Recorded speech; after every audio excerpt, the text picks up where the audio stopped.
bringing it to them all day. You know what's up? Welcome to Birdland. Win or lose, we bringing it to you always. You know what's up? Welcome to Birdland. Orange or black, we rebuild the pack. No matter where we at, you know we coming back. Section 336, we on this, so tune in. You know what's up? Welcome to Birdland. Yeah, welcome to Birdland. You know what's up? Welcome to Birdland. Now, here come the boys from Section 336.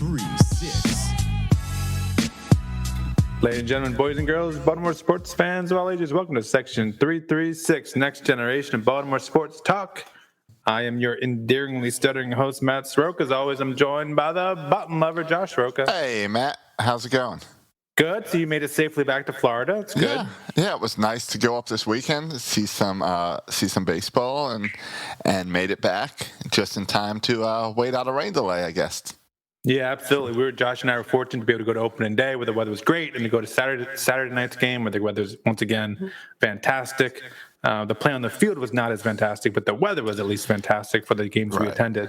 You know, I think right now at the top is a great time to thank our Patreon people, because how excited were you at, I think it was probably Saturday's ball game where I told you about a sponsor that wants to come back on board.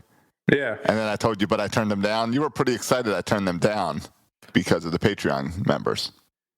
Yeah, absolutely. It was a sponsor we've done before that we did not want to do again. Yeah. So it's wonderful that we can have great Patreon members supporting us so that we don't have to do ads. So instead of the old slogan, I'll say your co-host will thank you. Yes, you will thank me. And so anyway, section336.com, click on the support tab if you want to check us out, if you want to support us, any of that stuff. Yeah, and it's cool. It's part of the larger community that is Birdland's sports. And this has been going to, I have a bit of an echo. Do you hear that echo? Is that just on my end? I don't know. I hear an echo. All right, let me see if I can turn off the echo for you. Yeah. And not kill our stream. Okay. So okay. Did the echo go away? I don't know. Yeah, I think it did. Yeah, it went away. Did you do nothing? I did. No, I fixed it. Okay. No, but go to the game. It reminds you of the Patreon. Go into the baseball games again. Being around other Orioles fans, even if we're separated by a bunch of seats with zip ties. Yeah. Just the idea of being around other people and being in the stadium, it's different than just interacting with people on Twitter or whatever. Well, so it's nice for the community of Orioles fans to get together again in the stadium. Opening day, pregame, Bert and I got downtown way too early. Yeah, I found the echo. There we go. Bert and I got downtown way too early, and we didn't know what to do because Camden Yards didn't open until like an hour before game time. Yeah. So we went down and had lunch at the Pratt Street Ale House, which I've never been to before. It was a fine establishment. But we spent probably a good hour there just hanging out, catching up. And then as we were leaving, ran into a 336er. Yeah. So I don't remember your name, but thanks for stopping us and saying hi and asking where Matt was and all that. It was good to see you. And then we had a awkward 336 moment on Saturday night because you and I were just confused. And I apologize because I feel like we should have asked this guy's name, but I was so confused at the moment that I didn't put two and two together that someone would recognize us from the podcast. Why don't you share about this moment, Matt, Saturday night? Oh, it was fine. It was fine. But I mean, we were talking about it, how and part of it is the masks thing where we don't recognize anyone. I barely recognize Bert when I sat down next to him, which probably just means I don't hang out with Bert enough either. But the mask thing makes things hard. And so, yeah, I mean, we appreciate it. He walked up and asked if he could take a picture. And I was like, I thought at first because he's standing in front of us, he meant like of the field, so he wouldn't block our view. Or I thought he wanted to take a picture. I thought he wanted me to take his picture. Okay. Because he wanted the field and the warehouse and all in the background. Yeah. That's what I thought was going on. Yeah, but no, we've had it's not, and it's just funny. It was a little bit awkward, but we've had so many I feel like we could go down and make a list of awkward encounters, whether it's wanting our autographs, whether it's bringing coconuts into the stadium, whether it's weird pictures. Like we've seen it all in our time at Camden Yards. And here's the problem. It's not you, the listener, that's awkward. It's us. Yeah. We don't know how to handle these situations. Right.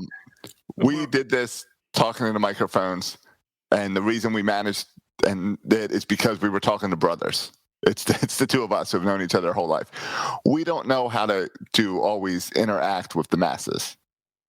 Yeah, and listen, that's if you think we are some incredible social creatures, that's your fault, because we're freaking doing podcasts, and podcasters should be known for their social awkwardness or whatever. And so if you think we're socially smooth, that's on you. I believe the comment was, "You guys are celebrities. Don't you get pictures taken all the time?" Yeah, it's not the case, but we appreciate all of them, and please keep coming and asking us. Yeah, but I would say, we've had a ton of great interactions though in our time going to the yards, and people recognize us from 336, and so that's really cool. And every time, because I think part of the weirdness is too, because every time I'm surprised that there's someone else. Like, okay, if someone we know and we meet up with them, that's one thing, but when someone new comes, I'm always surprised that, oh, that's another listener. That people, part of it is just my surprise that people listen. Right. And part of it is that we're just, weird dudes. And part of it is that, like, everything's weird, right? Because how you going to take a picture with someone and you got to stay 6 feet away and everyone's wearing masks? And so part of it is, not to excuse my social awkwardness and say I would be super normal, but part of it is, like, these are just weird social times that we're living in right now. Right.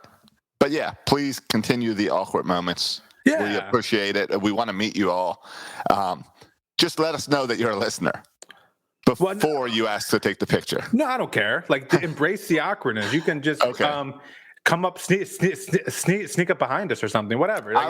It's all good. I like the creep photos, and then you tag them on Twitter. I saw Josh and Matt, and you don't tell us you saw them. You just post a picture to the internet saying, "Hey, I saw Josh and Matt," and you tag us. Yeah, that's my favorite. Yeah, that's like see Adley Rushman a restaurant. Exactly. That's what I'm doing. Exactly. But no, it was Josh. What were your impressions of opening day? The situation with 11,000 fans. Like, what was your experience? What was your expectations? Did it meet your expectations? I had a little sneak preview of this. Remember, because I went down to Ed Smith for a game. So I got a little sneak preview of the Orioles process and masks and all that. The Orioles did great. They did a great job handling all that. Concessions was a big problem on opening day. They seemed to get it straightened out by Saturday night. The zany one was ticked. The zany Bert Rody was not happy. I'm pretty sure he missed half the game waiting in lines. He left in the third inning for a beer, came back in the sixth inning with 2 beers. Yeah. Everything exciting that happened in that game, he missed. Yeah, well, it was both of us, right? Because was that the game where Matt you missed was the tossed? ejection? Yeah, and I left to get a beer, and he was tossed, and So the concessions was a bit of a nightmare because credit machines weren't working, and it's credit card only, and then a bunch of kiosks were shut down. There's long lines, and so that was a mess. But everything else was great. It was interesting because since Bert and I got downtown super early, we got to see that a lot of the ushers and like stadium workers didn't show up until like 30 minutes before they let fans in. So I wonder how much of that was like training them on the new system or anything. Right, if they didn't train prior to that. Yeah. Right. Yeah, it's a good question. And then, it was the first game of the season for everybody. And when you're not only the first game, but when they're obviously using a new system or something. Yeah. And some surprises that definitely at opening day. I think we were surprised. Here's what I don't like. The orange carpet. The COVID stuff. Huh? Okay. The orange carpet. Are you going to talk about the orange carpet? There's no orange carpet? Or no, okay. Ryan Wagner. Oh, no, I'm sorry. Go ahead. Wait, I'll let you go. I know these are both good things that we can get to. The Oriole bird stuck in what they're now calling the bird's Oriole nest. Bird wasn't wearing a mask. Oh, which I didn't think. Has the rooftop bar been called the bird's nest before? Or is that just something they're calling because the Oriole bird's there? Oh, that's news to me. I just thought it was a rooftop bar. I didn't know it was. This is the first time I'm hearing the term bird's nest. I heard it called the Bird's Nest. Okay. Which is a cool name for a rooftop bar. I like it. I hope it stays. Yeah. But I don't like them keeping the Oriole bird. I don't think there would have been any harm in the Oriole bird being on top of the dugout. Yeah. Well, so I guess the whole thing is to keep people from running up and touching the bird. I guess. Yeah, and people congregating near the bird too. Right. I think they tried to. That was the flag court was shut down. The rooftop bar was shut down. Don't like any of that. Any type of area where I think people can congregate, they shut down. Which you're not a fan of. I'm completely okay with it. But it was clear that like steps were taken, and I think this is where the breakdown comes for you a little bit. Is that we're beyond COVID measures. I think they do some of these things just to put people's minds at ease when they go to the game. Right, because they want to sell 11,000 tickets. Yes, because they want people to feel comfortable coming. Yeah. And I think Saturday night not being a sellout kind of showed you that there's a lot of people still not comfortable in going to the games with either they're not comfortable with these restrictions or they're not comfortable going out yet into a large group. Yeah, I mean, think about it. I mean, it's been like that. I remember walking down Utah Street and was like, oh crap, like this is the first time, in over a year that I've been around this many people. Yep. And it's kind of a weird feeling. And yeah, even me being vaccinated, and it made me slightly uncomfortable being around these unvaccinated swine. Yeah. Yeah, I'll tell you, if you want to go somewhere where it's like back to normal, go to BWI. So many people just bumping into each other and shoulder to shoulder and crowded. There's taking no restrictions over there. They got the stickers on the ground and they're just all worn out and no one's paying attention. Well, yeah, and also I would imagine like already someone who's willing to travel is someone probably less concerned, right? Like if you're going to travel, you're probably already living a more liberated lifestyle. That's also the same with people that are coming out to the ballpark and stuff. Sure. It's not the same as traveling, but I get it. But but I appreciate the Orioles. Come on, they let fans come in to watch baseball. We went a year without that, so I'll go. No problem wearing the mask the whole game. Whatever they want to do, whatever it takes to get us back in there. Yeah, like I saw some dude when I was walking in, like giving the usher a hard time with the mask. I'm like, dude, I don't care if you like the mask or not, but dude, you get to go watch baseball. It's just like, I mean, if they want to put me in a whole freaking bubble, I would sit I would be bubble boy for the entire game if it means I get to see a baseball game in person. So I don't get the animosity towards that. The ushers are just doing their job, get off their back. And but yeah, I thought for the most part, everything went well, and it was a good experience, and you should go to a game. I thought about the orange carpet thing and I realized the reason they didn't do the orange carpet down center field is because they always line it with kids, so they couldn't have all those kids holding the flags. So that would be one reason. So you can't have the orange carpet without kids. Well, it's a really long way for them to run, like all by themselves. Yeah, with no festivities. Yeah, and it was a little different in that Jim Hunter in the past, right? For the past, I don't know how many years, he's done the emceeing for opening day. Yeah, who was it? It was Rob Long. And Rob Long did this time, from 105.7, Yep. And how about that national anthem? I thought it was, I have no thoughts. I know people get caught up in national anthems. That was the worst national anthem performance I've ever heard. Okay. It was twice the length of a normal national anthem, and she missed the line. Okay. You see, and that just goes to show where my mind's at, because you don't care. I didn't even register. I hit my O. Every time I hear the national anthem, all I think about is the time we went to go see that Jackie Robinson movie 442 where Dad shouted "Oh" right in the movie theater, which is funny during the national anthem, right? But he shouted at the wrong time. Yes. If he would have hit it at the right time, the theater would have laughed. Yeah. Instead, he said it at the wrong time, which was an awkward silence, except for us cracking up laughing. Yeah, so that's all I can think about every time I hear the national anthem. So I really wasn't paying attention to the length or to the minute. I didn't have any bets on the over/under, so it was fine. Anyone who did not make it out this weekend may, for some reason, have not seen any news to know that Ryan Wagner is no longer the PA announcer. There's now, I guess she was at Bowie and now is the interim, but I don't know. I don't know if they're holding she's tryouts. filling in. and they haven't said their plans. Yeah, so she could be filling out for a while. Right, but Bowie is going to need someone next month. So. Oh yeah, that's true. What happens when when I like the suggestion that Chris Davis comes and does it. Yeah, like I'm a fan that Chris Davis should be doing something. I don't know if that's concessions or if it's announcing or if it's like running out balls to the umpire. But dude, we're paying him a lot of money. I do like the bat boy idea. He should be doing something. I like the bat boy idea. Takes balls to the umps, cleans out the on deck circle, goes and gets the equipment. Yeah, I mean, if you put him on the grounds crew or something, throw him on the grounds crew. Have him pull out that tarp. He could pull that tarp out all by himself. Oh yeah, absolutely. Better than the whole Nationals crew can do it. So yes. Yeah, I'm a fan of whether it's Chris Davis PA announcing or something else. Like we're paying the dude, have him do something. Yeah, like a normal job. If you cannot fulfill your position, they demote you to another position that you can. If they don't want to fire you, if they're nice, they just demote you and you start taking out the trash. Yeah, or if it's like the education system, they just they just promote you because you're part of a union and can't be fired. So they just promote you to some board position. But now you're talking more realistic situations. Yeah. So, but yeah, Chris Davis maybe he can work in the GM office or something. I don't know.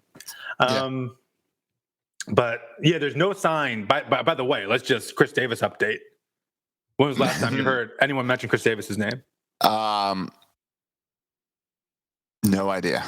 Yeah. Since he went on the 60-day, I don't think there's been any word of Chris Davis. Where he just tweaked his back in a swing, and the dude has gone freaking MIA. That's just bizarre to me. I know back injuries can linger. DJ Stewart's hamstring injury lingered for a while. I hope Austin Hayes comes back after the 10 days is up, but those things can linger. But it's just weird. But all right, let's just ignore it and pretend like there's no issue here with Chris Davis. I mean, the truth is there's no spot for him in this lineup. So there's no way, like they have no reason to bring him up. So to let him just disappear is helpful to the Orioles. I know, but here's my hot take. Chris Davis could play right now as well as I would say half of our Orioles team. Yeah, we are, and we got to talk about the strikeouts. Yeah, yes. We're setting records even without Chris Davis. That's, I think, for me, the most remarkable thing about our strikeout record is like 91 times in 7 games, all without Chris Davis. That's what no one's talking about. We're doing this. We're setting records without Chris Davis. No one thought we could do this. No one thought we could do this without Chris Davis. They thought, to do that, you have to have Chris Davis bat leadoff, getting all those at-bats. We say no. Without Chris Davis, we will set records. Let's go. All right. Yeah. Records for strikeouts. Yep, I was looking, and if Chris Davis' 60-day DL started on opening day, then that would mean May 31st, homestand with the Twins, could be Chris Davis Day. Okay. Bring him back. See, I don't know how that works, though. Because they put him on before the season started, they put him on 60-day DL. So did that clock start before the season started, or no? I don't know. Yeah, I don't know how that works either. I don't know. I also assume that if you go to the 60-day DL, you're going to go to play in the minors or something for a little bit. Yeah, that's a long time. Yeah, let's do some rehab stuff. So I just, but yeah, if the Orioles season continues how it's been going, you might as well bring them up in June. Oh, because if we continue to play one game under 500, tied for second place in the AL East, I think we should just throw in the towel. Well, we've won one game in the past week. Yeah, hey, listen, I told you about the Yankees series. We need to win one out of 3, and we won 1 out of 3. So I was really happy about that. Yeah, but this weekend to get swept by the Red Sox, big disappointment. You see, I think, and here's I don't know, I didn't want to jump right into this, but first of all, before I get into this whole Red Sox, well, then don't jump right into it. Are there any other observations? Like I have one more observation from watching games in person on opening day on Saturday night, and that's I thought fans were super into the game. Like I thought both Saturday night and Thursday night, like fans were into it. Mm-hmm. They didn't need the freaking Oriole bird to tell them when to clap or when to cheer. I thought they were kind of into it, and so I was surprised with the amount of Red Sox fans on Saturday night. Okay, I thought it'd be a little lower because of the restrictions on tickets. Yeah. But yeah, no, fans were into it, and Saturday night we got to see extra innings with a man starting on second, so that was fun to see in person. Yep. Yeah. I agree. Any other takeaways from in-person games? I think that's all the takeaways that don't have to do with stuff on the field, because that's what you're looking for. You're looking for fan observations. Yeah. Yeah. All right. So yeah, it's all good. 11,000, 9,000 something for Saturday. Yep. No issues with parking thanks to the low numbers. It's all good. Yeah. I'm happy to see baseball. Can't wait to come back in about a month for some more baseball. Yeah. And I just had the small parking issue. I don't understand the signs in Baltimore, but it's okay. I'll get past that. You think I'm an idiot? You're an idiot. Anytime I see a sign with towing anywhere, I don't understand it. There's just so many words on the sign. Just say, can I park there or not? Matt would not park on the street because it said no parking, stadium event, January 17th, 2020. I don't know. Does that mean when you can park? Does that mean when you can't park? I don't know what that means. It's very. And then clear. Under there it says, you will be towed. And so I'm not gonna take the risk. All right. So do you have another observation before we actually talk baseball? No. But here's what I want to say about the Orioles and Oriole fans. And I was just being on Twitter, listening to freaking Ken Wyman and Jason Lakampaka. I want to say this, make this point. You guys got to pace yourselves. Like you Oriole fans, you have to take a deep breath and pace yourselves. We got to freaking 162 games, guys. You can't have a heart attack after one series when we ran into, and I think this had a lot more to do with the Red Sox just freaking on fire offense because they're crushing the ball. They've won every game since they got swept by us, and they're crushing the ball. And so I think this has more to do with the Red Sox and they're playing, and we just kind of caught them at a bad time here. But no, I'm not. I mean, I saw people saying Cesar Valdez has got to go, Ruiz has got to go. Everyone just chill. There's a lot of people. We're a week in here. Yeah, I agree, and I'm seeing a lot of people who seem to not understand how a rebuild works, and upset that the Orioles aren't winning all these games because we got hot in Boston. They suddenly think that they really think we're going to finish the season in first place. Yeah, and I don't know, if you ask them that, they would say no. I have a realistic kind of understanding of where we'll be, and we were super optimistic, and we picked them to win games in the 70s, the low 70s, and we're super drinking the Kool-Aid. So even us drinking the Kool-Aid, we don't think they're going to be a 500 team or make the playoffs, but we just think they're going to be better than people think. Yes. But I think these Oriole fans recognize this, right? They recognize they're going to lose 60 or 70 games, but then in the game, they freak out.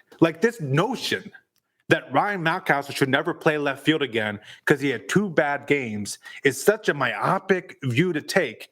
When you got to look at next year and the year after, and you have to find out, can Ryan Mountcastle play left field? And if you decide that you want to put him at first base, or if you want to put him at DH, but Josh, you said it before, to put a rookie at DH and kind of set him up for his career to be at DH, you can't plan on him being only a DH for the rest of his career. He has to be able to play somewhere else. Well, and now is the perfect time to kind of play with that a little bit. Yes and no. Okay. Because clearly when you've got Austin Hayes, Santander, and Cedric Mullins, your hottest guys on your team, all available, that's going to fill up your outfield. You're not going to put Mountcastle out there. No. So, and I'd say even now, when Stewart's back, Stewart was having a really good spring. So you want to see Stewart get some action. So you don't want to give up that spot to let Mountcastle develop. Absolutely.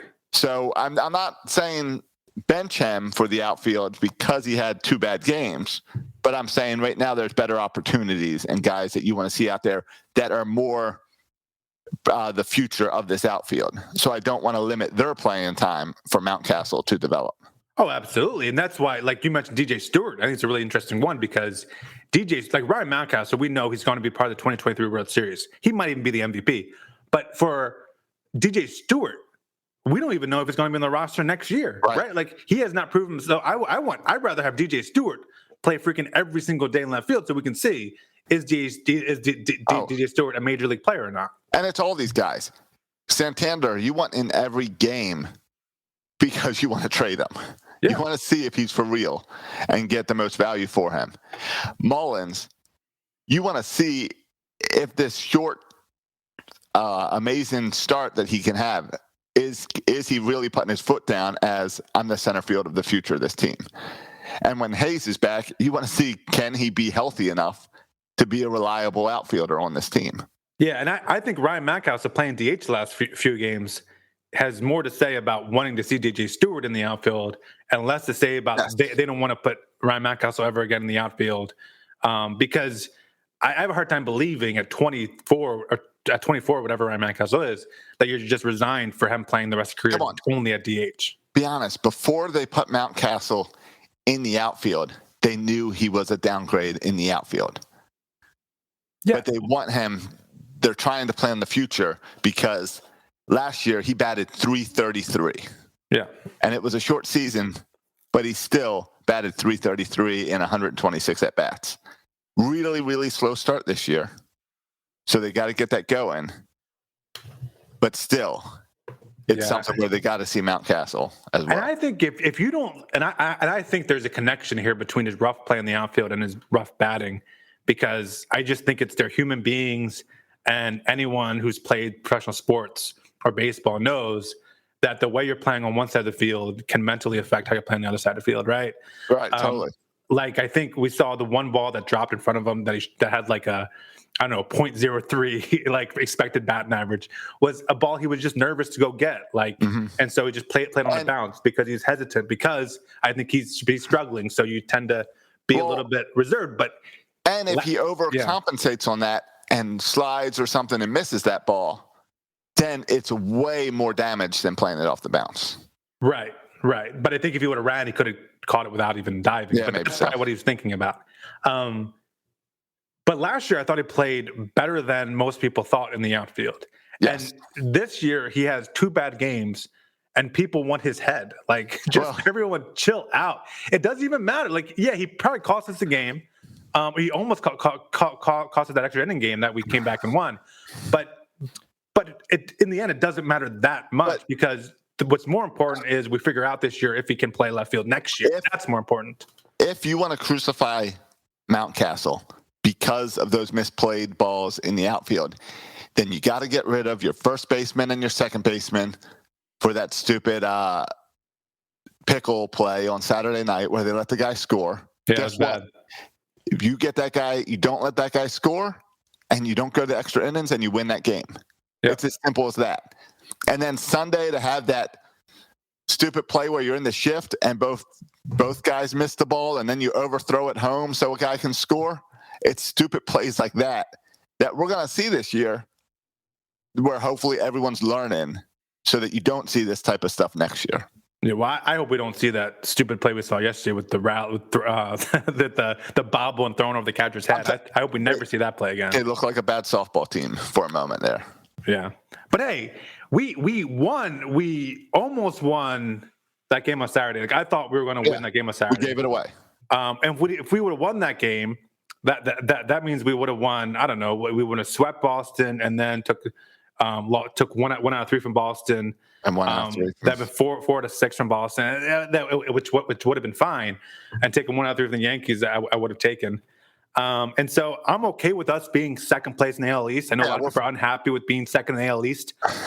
I'm okay with second in the AL East. You realize that everyone is second in the AL East. Yeah, I know that. You could make the same argument that we're last. I'm just looking at the standings, and it has us right below Boston at 4 and 5. I think the hilarious part, or sad part, is that right now our run differential is -9, and the Red Sox run differential is +15. When we went out of Boston, those were reversed. Yeah, that's funny. When we left Boston, we had a double-digit run differential. So it shows you how much things can swing early in a season. Yeah, I mean, we're 9 games in a 162-game season. And like Buck Showalter always said, like, there's enough games where your true colors will show, right? Like you're not going to sneak up on anybody. You're not going to accidentally win 90 games. Like, it just doesn't happen. The games, Nope. there's too many games. It's not like the NFL where you can, get lucky a few games and sneak in the playoffs. Yeah. Some will say the Nats got lucky at the end of that season and got into the World Series. Okay. But you still have to play. But yeah, they got hot at the end. Yeah, you still have to win all those games. So yeah, I think we're going to find out how good the Orioles are. Now, for me, like, my takeaway after the first 9 games was, man, our offense is a lot worse than I was expecting. And maybe it's just a rough start where a lot of guys are not playing well at the same time. Yeah. But can you imagine where this offense would be without Cedric Mullins right now? He is literally the only thing making us go. And he is, by the way, right now one of the top 10 players in baseball for the first 9 games of the season, according to WAR and all that other stuff. I mean, he is. He's having an unbelievable start. But this offense did score 9 runs on Sunday, 4 on Saturday, 3 on Thursday. They were only shut out 1 game so far this year, which was that Sunday against Monday against Montgomery in New York. So the offense has been scoring runs. Just they haven't been able to play enough defense and pitching to win these games. Yeah, but some of the strikeout numbers, the strikeouts across baseball, I believe it's 25 or 30% strikeout rate to at bats, which is horrendous. For the Orioles, at one point, it was about 48%. Yeah, and you look at guys like how can that be close to 50%? Well, you look at guys like Ryan Mountcastle, who's had 38 at bats and 17 strikeouts. So almost half his at bats have been in strikeouts. Yeah. You look at Freddie Galvis, who's had 32 at bats and 13 strikeouts. Ruiz, 32 at bats and 12 strikeouts. My boy Ramon Urias, and by my boy I mean a guy who I can't believe he's still on this team. Ramon Urias has 7 at bats, 5 strikeouts. There's only 2 at bats where he's not struck out, which is insane. Right. The 3 home games, they struck out 14 times, 10 times, and 10 times. Yeah. As a team. That's more than a strikeout in it. Yeah. I mean, the first week of the season, they had, 91 strikeouts the first week of the season. So, yeah, that's 91 strikeouts in 7 games is unheard of. Yep. Terrible. And part of that was against Garrett Cole, but he only pitched one of those games with all those strikeouts. Other guys pitched the rest. Right. So that's beyond, like, that's concerning, right? That's concerning that you're striking out so many times. And then you take it to the next step and look at batting averages, right? Like, you look at Trey Mancini batting 189, Santander 219, right. Franco 229, Mountcastle 184, Ruiz 125, Galvis 156. These are all starters, people. None of that's good. Cisco 167, Urias 143. Like, just so many. And the heart of our order, right? That Mancini, Santander, Ryan Mountcastle. Like, you say those 3 names, Mancini, Santander, Mountcastle. You can throw Franco in there if you want to. And they're hitting 229, 219, 189, and 184. Like, that's not going to win you baseball games. Of course not. And that's the problem. I mean, you can put up all those runs, but you're not going to get any momentum with strikeouts. Strikeouts are the biggest momentum killer because you don't even move anyone around the bases. So it's definitely something that the Orioles got to work on. Unless suddenly Chris Davis, we got him a new job as hitting coach. I'm not sure what's going on because even guys like Mountcastle, one thing that he was good at was not striking out before. And we had guys that were more patient at the plate, and they're not patient at the plate this season. Well, and part of it is, like, Ryan Mountcastle, clearly people have made adjustments. I swear, every time you look at Ryan Mountcastle, it's 0-2. If you go up and blink or walk away or something, you come back, it's 0-2. Ryan Mountcastle lives at 0-2. It's hard to be a good hitter when you live at 0-2. And I know I've heard they're throwing a lot more off speed to Ryan Mountcastle. I haven't really studied his at-bats that much, but I heard, like, he's a good fastball hitter. So they're throwing a lot more off-speed stuff that compared to last year. And you know how these nerdy teams are. Like, they have all the info on you. They know your strengths. They know your weaknesses. And so especially for a young hitter, like, it makes sense that there's a bit of regression, and now he has to make the adjustments. But, I mean, you can't say the excuse for Freddie Galvis, who's a veteran, or Trey Mancini, or Santander, or Franco. Like, they've been around enough to be able to know, kind of, now everyone knows them. Right. Now they've also gone up against some good pitching, and you mentioned that. Yeah, but the Red Sox don't have great starting pitching. Like you don't shaking your boots at Red Sox pitching.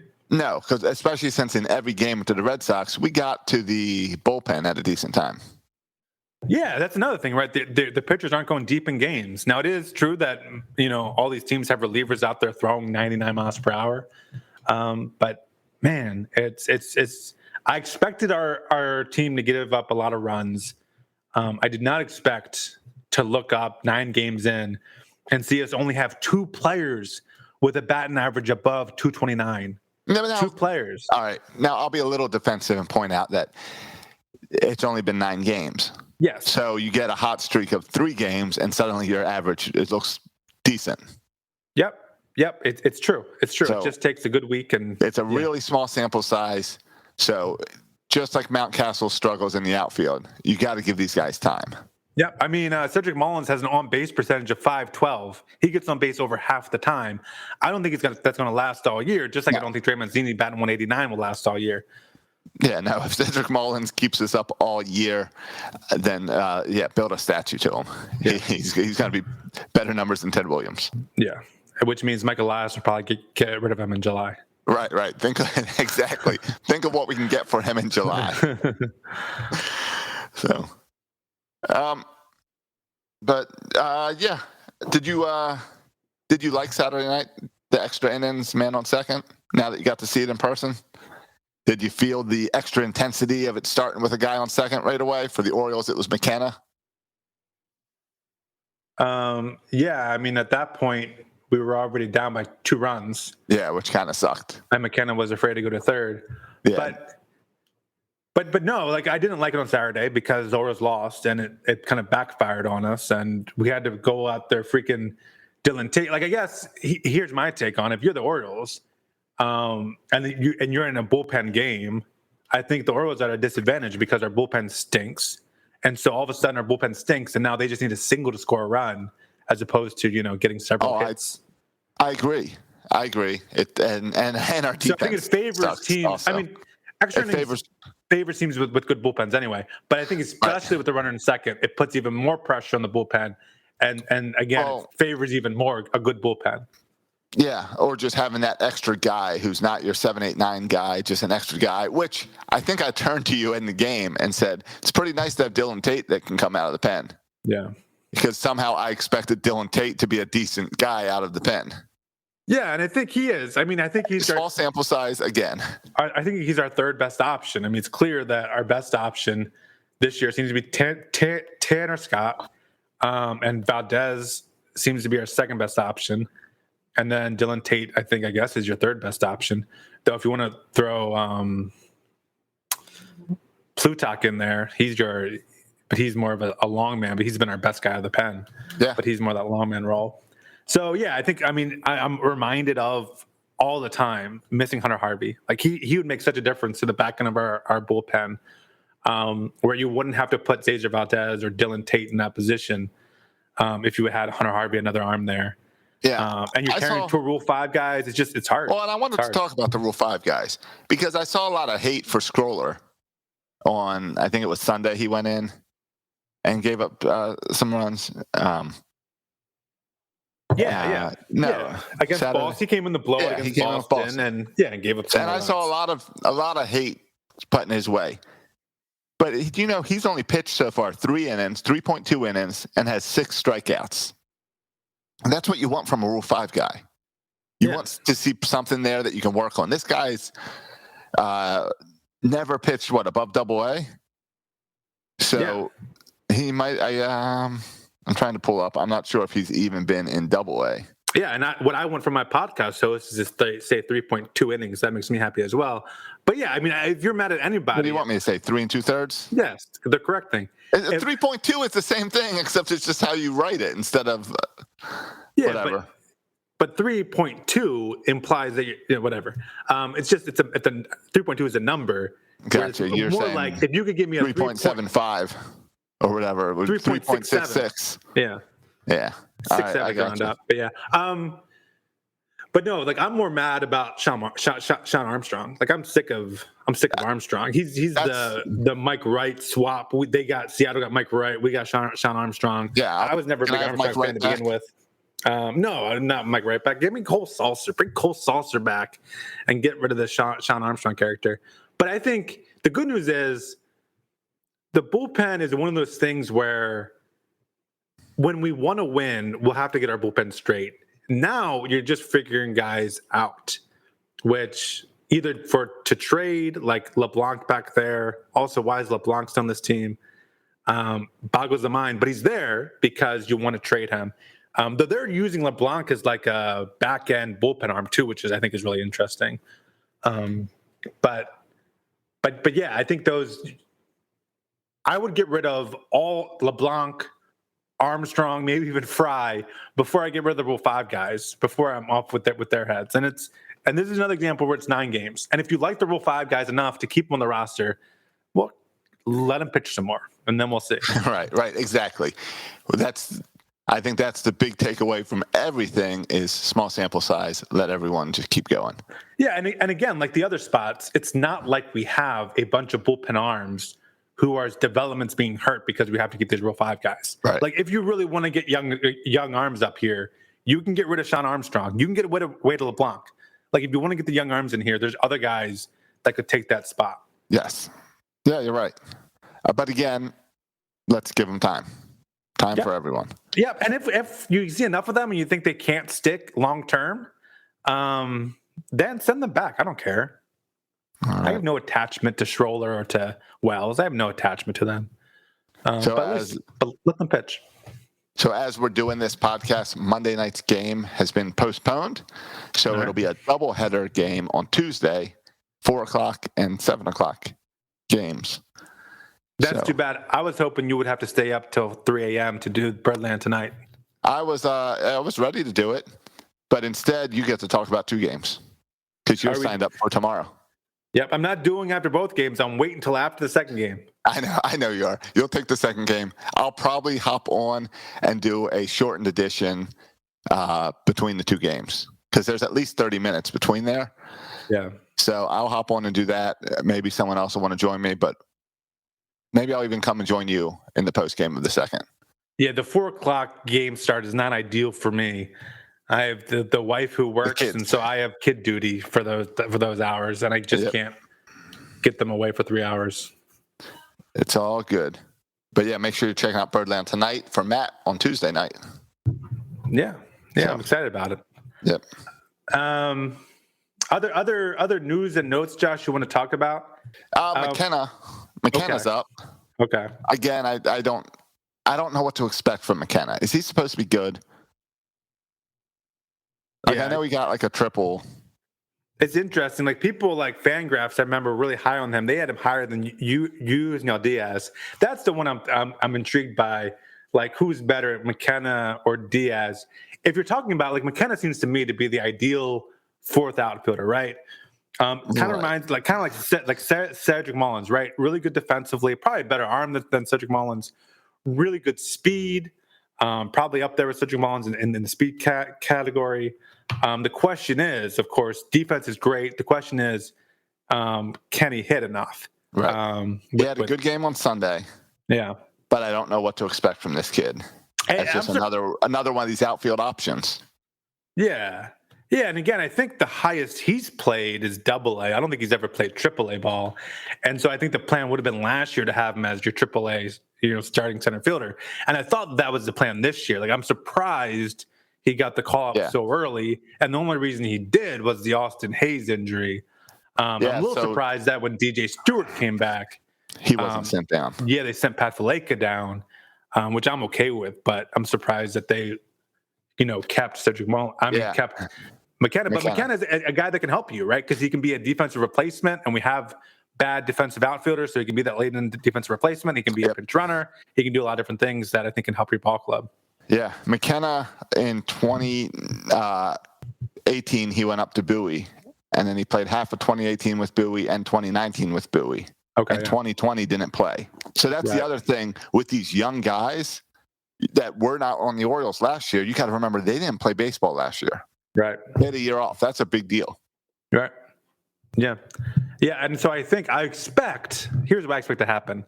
Yep. I think McKenna will be here till Austin Hayes, and then McKenna will go down when Austin Hayes comes off the injured list. And then I think that will be, what are we, like 20 days away from AAA and AA starting, something like that. I think first week in May, I think. Yeah. Yeah, so about 20 days.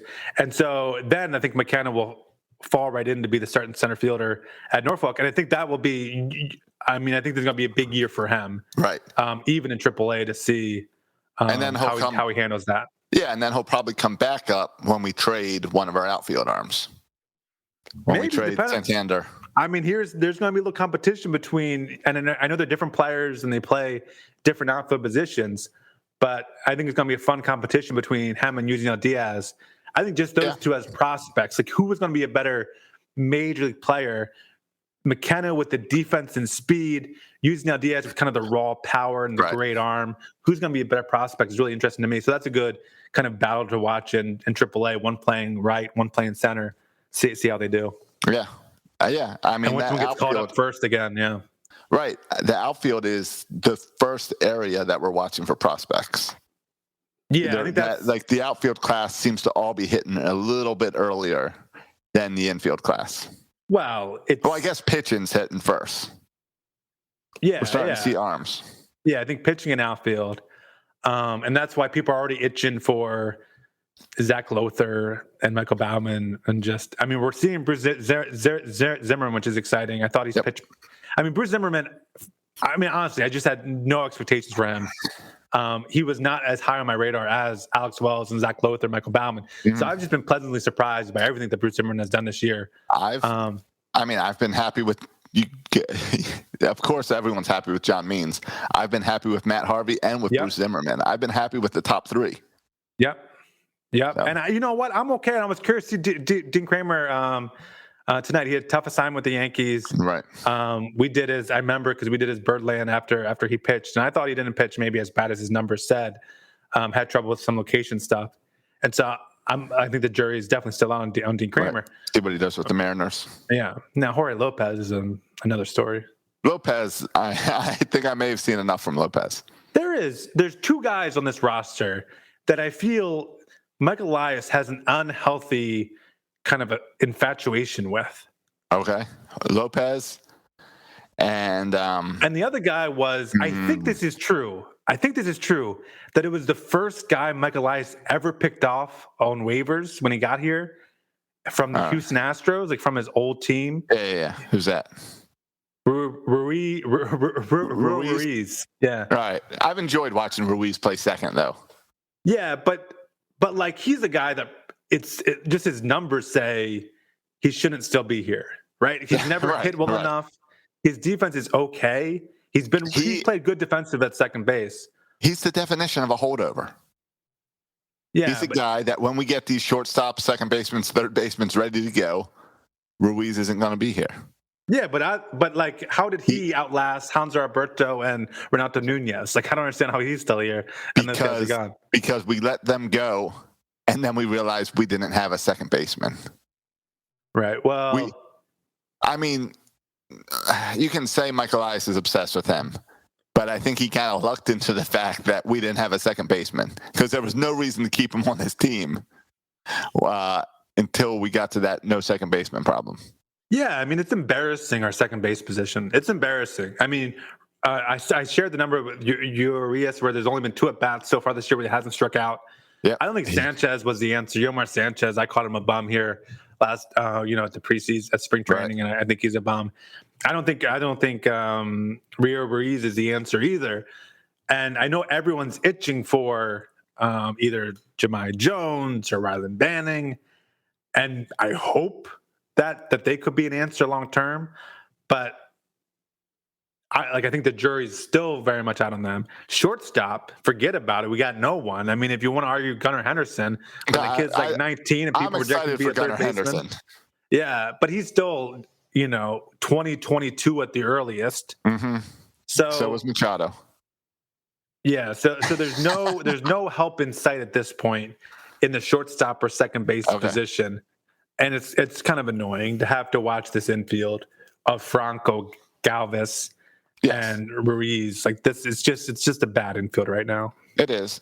Offensively, they're bad. Defensively, they're not that good either. All right. Well, then, after 9 games, what is the state of the Orioles? Well, I think they're up, right? Because we've had, even though we didn't win, there's been successful. I think the fans in the stands was a successful rollout, right? I think that all went really well.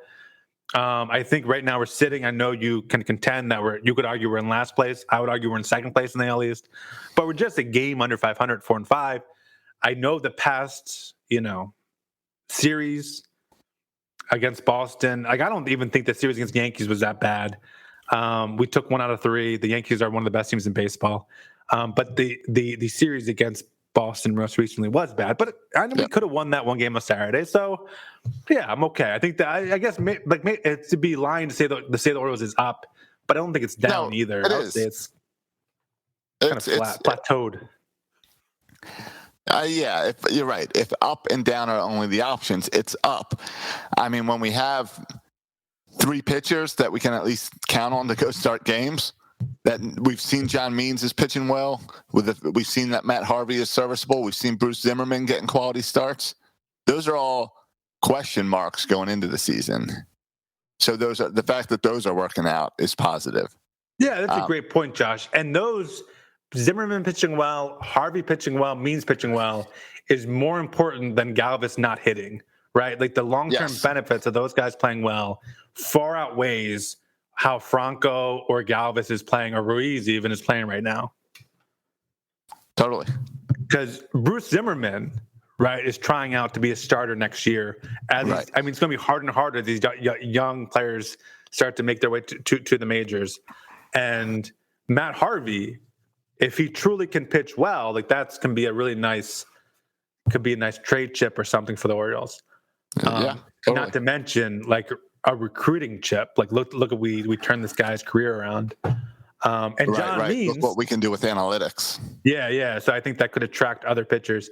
And John Means, remember the beginning of last year, we were wondering, like, was John Means kind of a fluke? And now, but apparently John Means was not a fluke because John Means has looked great this season. So that's huge news as well because he's our ace.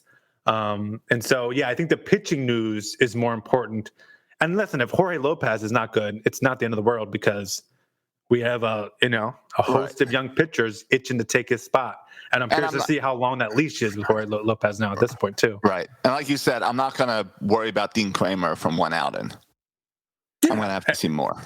Yeah. And I think, the jury's very much still on Dean Kramer. But John Means, ERA of 0.77. Let's see how long that can last. A lot of fun. Yeah. More strikeouts than no, not quite. 9 strikeouts, 11 innings pitch. So great start for John Means. If that can continue, he's got he could maybe be an all-star candidate again. Yeah, I think, and that's what I kind of started the show with, where my takeaway was at the beginning of the season, I thought, oh my gosh, our pitching is going to be terrible, but our offense can at least score a bunch of runs.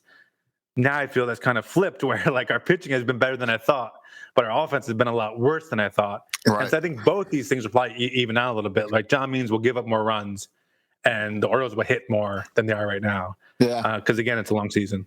Yeah, but I do think if I went up or down for every person on the roster, there would be more ups than downs at this time, which is great. Honestly, I don't remember what I said as far as wins, like maybe 73 wins or something.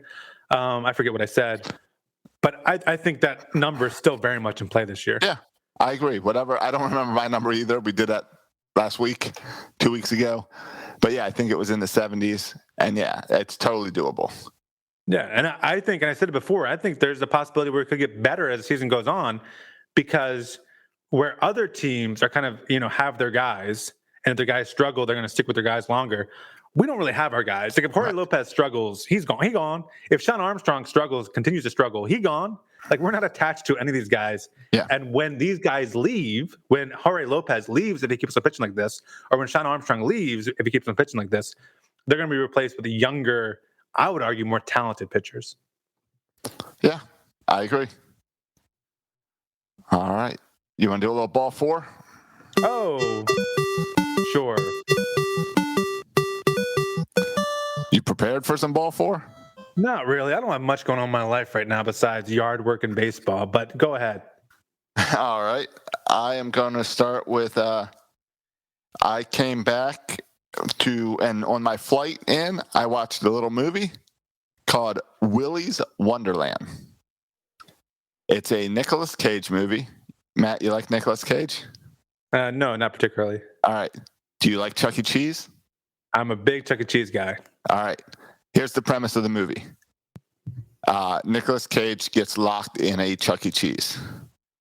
And all of the musicians, the little animals that play music, try to kill him. So he has to fight them. This sounds like one of those stupid horror films you'd watch in high school with your friends, like Killer Clowns from Outer Space or something. Yeah, exactly. Here's the other thing. Nick Cage doesn't say a single word in the movie. Oh, that would probably make me like him better. And so it's basically just him fighting. And it's got a great music and sound effects and all that. I really enjoyed it. So check out Willy's Wonderland if you want something a little different. All right. I went through for my ball two. I went through my my clothes the other day. Realized I hated all my clothes. I decided to do this freaking pitch. What's it called? Stitch Fix. Stitch Fix. What is this? You keep talking about Stitch Fix. What is Stitch Fix? Well, and I acknowledge, I fully acknowledge and fully embrace that I have no style. Right? Like I hate shopping because I don't know what to buy. I don't know what looks good. I could pick the most heinous thing out and I just have no idea. I have no style whatsoever. And so the deal with Stitch Fix is, you just tell them, your size and everything. Okay. And then they ask you a couple questions about style or whatever. I made Emily do it for me. No, I don't send a picture or anything. So how do they make sure it looks good on you without a picture of you? I don't know, Josh, but they sent me a whole outfit, and I loved every piece of it. They sent me pants, two button-up shirts, a long sleeve and a short sleeve, and it all fit? Sweater, shoes. Loved it all. All right. Now Emily tricked me because she had me try it all on, and I was like, I love this. Like these pants, I've never felt more comfortable with pants in my life. Now keep in mind, I've never spent more than $25 to buy pants from Old Navy in my life. Yeah, so this sounds a lot more expensive than Old Navy. Yeah, and so Emily made me fall in love with this outfit, and then she told me the price. And then they get you with if you buy everything in the package, you get 25% off or something. So then I felt compelled to get it all. But I liked every outfit in there. How much did those pants cost? Without the discount, the 25% discount, I think they were like 74 bucks or something. All right, I'm not going to give you a hard time because I bought a pair of jeans that's $100. And I love them. They're the best pants I've ever had. Josh, here's my concern, though. My entire life, I've been a $20 Old Navy jeans guy. And once you cross the line, it's like I used to buy cheap whiskey. Then all of a sudden, you start to buy nice whiskey, and you realize how bad the cheap whiskey is. Now, Josh, do you find it hard to go back to $20 jeans when you've experienced $100 jeans? I have one pair of $100 jeans. I wear them almost every single day. Yeah. If I'm not wearing them, it's because they're running through the wash so I can put them on tomorrow. So Josh just walks around in his underwear. Yeah. Right, exactly. I don't know what it is, but they're the best jeans ever, and I always thought jeans were jeans. I did too, and now and these are a different color too, which makes it hard for me because I never know what shoes to wear with them. That's a whole other discussion. But they're like copper color, like yellow. No, like kind of mud, copper, brown, orange color. But they're jeans. Yeah, but they're jeans material. I am a strictly blue jeans guy. Okay. I like these because these are jeans, but you can also wear them to work as semi-professional dress because they're not the blue jeans. Yeah. All right. But I think you can get away with that with any jeans now, can't you? Or not as a teacher? I don't know. We still have jeans day. So I feel like you have to wear those on special. Every Friday is really jeans day. Well, that's cool. Though, I'm glad. Now with online school, teachers wear trash to school sometimes. I'm glad that worked out for you. Yeah, no, I'm a fan. So I have it coming. I don't like how expensive it is, but I try not to think about it. But I have one coming now, I think once a month. So I got another box coming next month. Yeah. So this is, would you see this on Instagram or something? How would I see it? Yeah. Emma gets one of these boxes in the mail too. She does the same thing. Emma gets one of these boxes in the mail too. Yeah. No, I first heard Dad talking about it. And that's how I got into it. And then I asked Emily about it. Emily's like, yeah, everyone's doing it. Our sister Laura does it. Our mom. So you got your clothes advice from a 60-year-old man. Well, it was nice clothes. He had some nice clothes. And I'll tell you what, you should buy Stitch Fish stock now. I don't know what the stock price is at, but you should buy some stock because now everyone I know is doing it. Forget stock. I'm a cheapskate. Do you have a promo code that saves me some money? Yeah, I do. I'll send you an email. I get a referral code. All right, I'll check that out. I can use some nice clothes. Yeah. Because all I have is one pair of jeans. Yeah, I was just going through my clothes. I was like, I can get rid of all of you because I hate all of you clothes. And I feel like I wear 2 outfits to work every day. So I wanted some nice stuff I could wear. There's an ad on Instagram that keeps getting me, or Facebook, or on one of these, where it's a T-shirt company. Yeah. And all they do is it's like the underwear company, MyUndies, that sends you underwear once a month, but they just send you. Not MyUndies. MeUndies. That's what it is. Yeah. Not a sponsor. No. But listen to any of the podcast and you will find it. Right, exactly. This company sends you a T-shirt a month, but it's just a plain solid color T-shirt that all has the same fit, but every month it's a different color.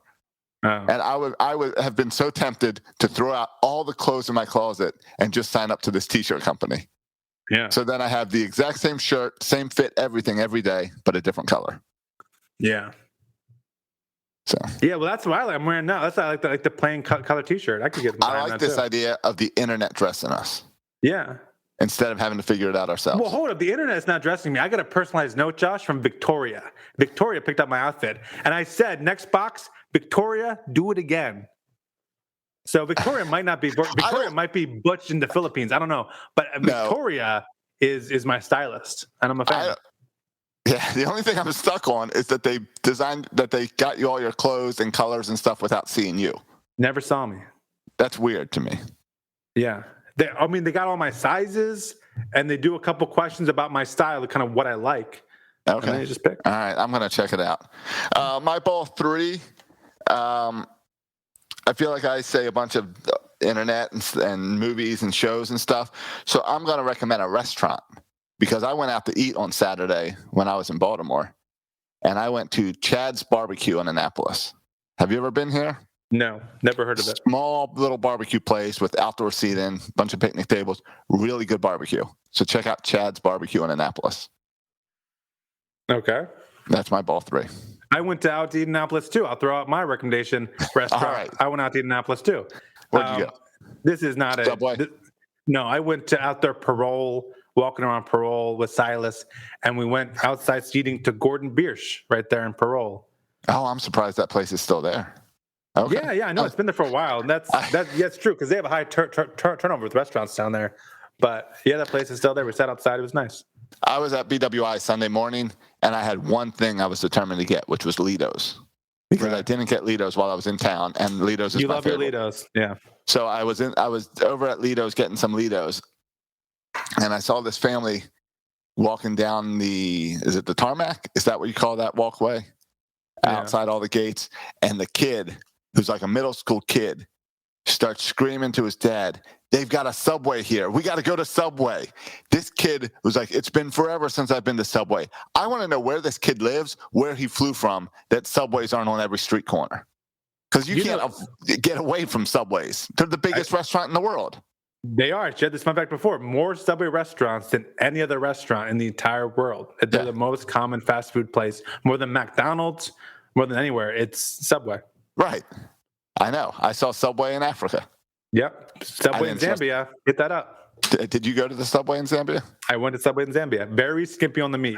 I was outside the Subway. I was outside the Subway on the Zambia, and I said, I don't think I will buy any meat, and I don't trust the refrigeration process of the Subway in Zambia. Oh no, it was a delicious sub, but it was like mostly bread and a little bit of cheese and very little meat. Gotcha. Not like I was expecting. Right. But it was a Subway.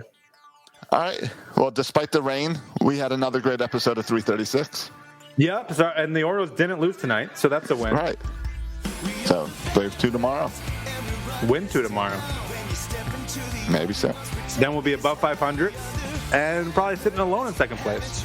Sounds good to me. Well, remember, everyone else plays tonight. Okay. Maybe. It's a Monday. A lot of people probably have off days. Yeah. But you're assuming that they'll win tonight right. and win tomorrow? Red Sox are not playing today. Their game got postponed. So, yeah, we'll be all right. 2 wins tomorrow. You're right. That'll push us. Oh, yeah, they got postponed for other reasons. Yeah, I didn't want to talk about that on the podcast. Figure we no need to get into politics. Oh, yeah. No, we would never. All right. Thanks for listening, boys and girls. You can join our Patreon. You can follow us on all the social media sites, including Twitter and Facebook. You can follow me on Twitter at Section336. You can follow Josh on Twitter at Josh Soroka. Rate and review over on iTunes. Yep, and make sure you're following at Birdland Sports as well for all our post-game coverage. Yeah, we'll be on that a lot this week, so check that out. Yeah, you'll see some of my face and a lot of Josh's face on there. Thanks for listening, boys and girls. And as always, go O's.